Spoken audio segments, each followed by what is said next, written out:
నమస్కారం. నాకు ఎన్నాళ్ళ నుంచి పెళ్లి కావడం లేదు. సరే పెళ్లి అవుతుంది కానీ పెళ్లి అవడం లేదు. సరే నీకు పెళ్లి అయ్యే యోగం స్వామివారు కల్పిస్తారు. నువ్వు ఎటువంటి బెంగ పెట్టుకుని అవసరం లేదు. నువ్వు కూర్చోలేనా? మరే స్వామి. స్వామివారు ఒక భక్తుడు వచ్చాడు. ఆయన మీసాలు తెల్లగాని కానీ పెళ్లి కావడం లేదు. ఏమంటారు స్వామివారు? ఆయన పెళ్లి అవుతుందంటారా? స్వామివారు అమ్మవారిని తెలుసుకుంటున్నారు. నువ్వు బెంగ పెట్టుకుని అవసరం లేదు. స్వామివారు చెప్తారు నీ పెళ్లి అవుతుంది. నీ పెళ్లి కాదంటున్నారు స్వామివారు. నేను చనిపోయా స్వామి, నేను ఉంటేనే ఉండిపోతా. ఎన్ని కానుకలు ఉంటే ఎన్ని కానుకలు ఇస్తా కానీ నా పెళ్లి కావాలి. ఇట్లా సరే నువ్వు కూర్చోనైనా స్వామివారిని నేను అడుగుతా కదా, నీకెందుకు బెంగ? కూర్చో. అదే స్వామి. స్వామివారు మనం ఎన్నో మంచి మాటలు చెప్పాం కనుక అన్ని దొంగ బుద్ధులు. మనం ఒక్కసారైనా నిజం చెప్పామా? మనకు కావాల్సింది డబ్బులు.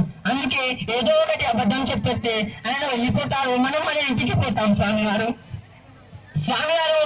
అమ్మవారిని దర్శించుకుంటున్నారు. నీ గురించి కఠినంగా చర్చిస్తారు. నువ్వు ఆగు. స్వామివారు చెప్తారు కదా, ఆగు. స్వామివారు అన్నారు నీ పెళ్లి అవుతుందంట, నీ పెళ్లి యోగం త్వరగానే ఉన్నదంట.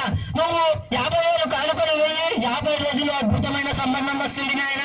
స్వామి నేను 1,00,000 రూపాయలు సెకండ్ 10 రోజుల్లో పెళ్లి కావాలి. సరే నువ్వు 1,00,000 కానుక వెయ్యి, 10 రోజుల్లో పెళ్లి అయ్యేలా నేను చూస్తాను కదా. అదే స్వామి. సరే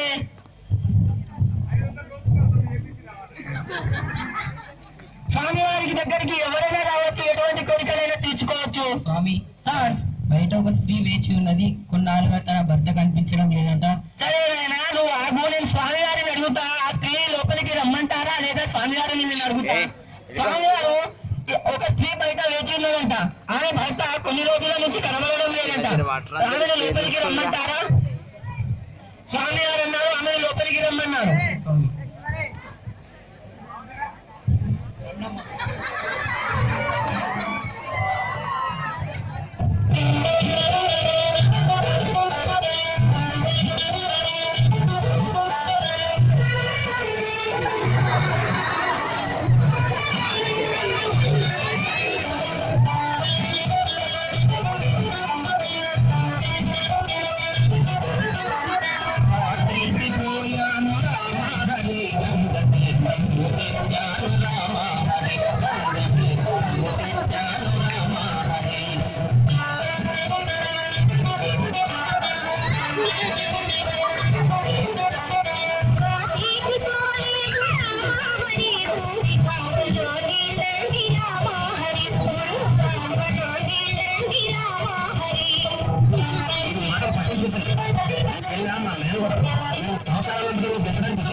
పోలీసులొచ్చారు రామ హరి పడతారు రామ హరి తోస్తారు